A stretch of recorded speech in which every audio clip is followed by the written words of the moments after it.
आइए जानते हैं कैसे माता शबरी मतंग ऋषि की शिष्या बनी। बात भगवान राम के जन्म के पहले की है।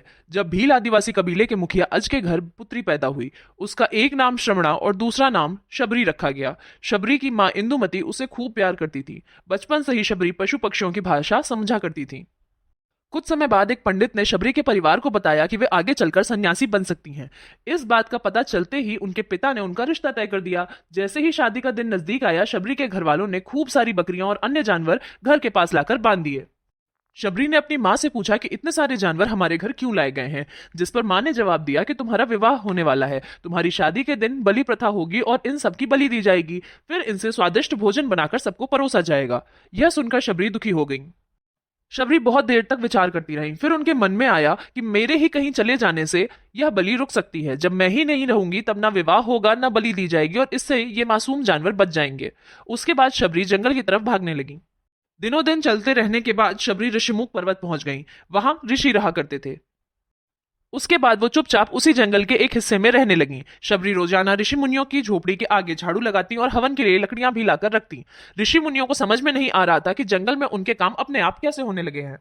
एक दिन शबरी को किसी ऋषि ने देख लिया। जैसे ही ऋषियों को पता लगा शबरी भील आदिवासी परिवार से संबंध रखती हैं, तो उसे ऋषियों ने खूब डांट लगाई और अपने आश्रम के पास से भगा दिया। उसके बाद शबरी मतंग ऋषि की कुटिया में पहुंची। वहां पहुंचकर मतंग ऋषि को शबरी ने बताया कि वो उनसे गुरु दीक्षा लेना चाहती हैं। उन्होंने खुशी खुशी उसे अपने गुरुकुल में रहने दिया और भगवान से जुड़ा ज्ञान देते रहे।